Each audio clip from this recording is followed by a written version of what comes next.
Hello everyone, welcome to Sri Bala వంటలు. ఈరోజు మన వీడియోలో కమ్మని నేతి పొంగలిని ప్రిపేర్ చేసుకుందామండి. టేస్ట్ అయితే అద్భుతంగా ఉంటుంది. ఈ నేతి పొంగలి మార్నింగ్ బ్రేక్ఫాస్ట్లో కానీ నైట్ డిన్నర్ టైంలో కూడా తీసుకోవచ్చు. దేవతలకి నైవేద్యంగా కూడా సమర్పించవచ్చు. ఇప్పుడైతే మరి లేట్ చేయకుండా ప్రాసెస్లోకి వెళ్ళిపోదాం. ఈ హెల్దీ నేతి పొంగలిని ఎలా ప్రిపేర్ చేసుకోవాలి అనేది ప్రాసెస్లో చూసేద్దాం. ఒక బౌల్ పెట్టేసుకొని ఒక గ్లాసు రైస్ వేస్తున్నానండి. ఏ రైస్ అయినా పర్వాలేదు. అదే గ్లాస్తో హాఫ్ గ్లాస్ పెసరబేడలు వేస్తున్నాను. నేను ఇక్కడ పొట్టుతో కూడిన పెసరబేడలు వేస్తున్నాను. ఈ బేడలు వేసామంటే పొంగలి కమ్మగా చాలా బాగుంటుందండి. మీకు ఈ బేడలు నచ్చకపోతే పొట్టు లేని తెల్ల పెసరపప్పు అయినా వేసేసుకోవచ్చు. ఒక 2-3 సార్లు నీట్గా కడిగేసుకోవాలి. అదే గ్లాస్తో 3 గ్లాసుల వాటర్ వేసేసుకొని ఒక అరగంట పాటు నానబెట్టేసుకుందాం. అరగంట పాటు బియ్యము పెసరబేడలు నానబెట్టుకోవడం వల్ల పొంగలి మెత్తగా బాగా కుక్ అవుతుందండి. చూడండి, అరగంటకంతా బియ్యము పెసరపప్పు చాలా బాగా నానిపోయాయి. ఈ మొత్తాన్ని ఇప్పుడు ఒక కుక్కర్లో వేసేసుకుందాం. వాటర్తో పాటు వేసేసుకొని నానబెట్టుకోవడానికి 3 గ్లాసుల వాటర్ వేసాము. ఇంకో 4 గ్లాసుల వాటర్ వేస్తున్నాను. మొత్తము 7 గ్లాసుల వాటర్ తీసుకుంటున్నాం మనము. టేస్ట్కి సరిపడా సాల్ట్ని యాడ్ చేసుకొని 1 టేబుల్ స్పూన్ ఫ్రెష్ అల్లం పేస్ట్ని వేస్తున్నాను. మీరు కావాలంటే అల్లం చిన్న పీసెస్గా కట్ చేసి కూడా వేసేసుకోవచ్చు.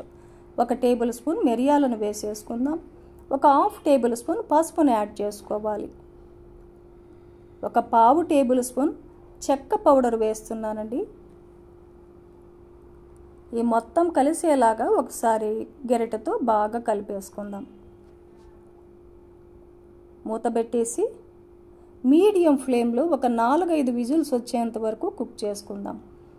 4 విజిల్స్ తర్వాత ఆవిరంతా పోయిన తర్వాత మూత తీసి చూసామంటే పొంగలి మెత్తగా కుక్ అయింది కదండి. ఇప్పుడు ఇంత గట్టిగా పొంగలి కాకుండా ఇంకొంచెం లూజ్గా ఉంటే పొంగలి టేస్ట్ బాగుంటుంది. కొద్దిగా చల్లారిన తర్వాత అయినా కూడా గట్టి పడకుండా ఉంటుందన్నమాట. ఇప్పుడు హాట్ వాటర్ని ఇంకొక గ్లాస్ వేసేసుకొని కలిపేసుకుందాం. చల్లటి వాటర్ వేయకూడదండి, హాట్ వాటర్ని మాత్రమే వేసుకోవాలి. ఇలా మొత్తం కలిసేలాగా కలిపేసుకొని ఈ పొంగలిని వేరొక గిన్నెలో ట్రాన్స్ఫర్ చేసుకుందాం. పొంగలికి పోపును కూడా పెట్టేసుకుందాం. స్టవ్ ఆన్ చేసుకొని ఒక ప్యాన్ పెట్టేసుకొని ఒక 2 టేబుల్ స్పూన్లు నెయ్యి వేసుకోవాలి. పొంగలికి నెయ్యితోనే పోపు పెట్టుకుంటే కమ్మగా ఉంటుందండి. నెయ్యి బాగా కరిగిన తర్వాత హాఫ్ టేబుల్ స్పూన్ ఆవాలు, 1 టేబుల్ స్పూన్ జీలకర్రను వేసేసుకొని ఆవాలు చిటపట అంటున్నప్పుడు ఒక 2 టేబుల్ స్పూన్లు జీడిపప్పును కూడా వేసేసుకొని వేయించుకుందాం. జీడిపప్పు వేయడం వల్ల పొంగలి టేస్ట్ మరింత పెరుగుతుందండి. జీడిపప్పు కూడా వేగిన తర్వాత ఒక 4-5 పచ్చిమిర్చిని చీలికలుగా కట్ చేసి వేసేసుకోవాలి. కొద్దిగా ఫ్రెష్ కరివేపాకును కూడా వేసేసుకొని ఒక పావు టేబుల్ స్పూన్ ఇంగువను యాడ్ చేసుకుందాం.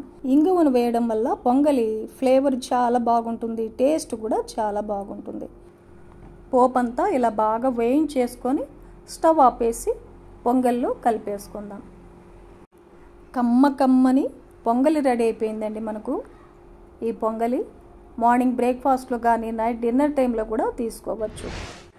ఈ కమ్మనైన నేతి పొంగలిని దేవతలకు నైవేద్యంగా కూడా సమర్పించవచ్చు.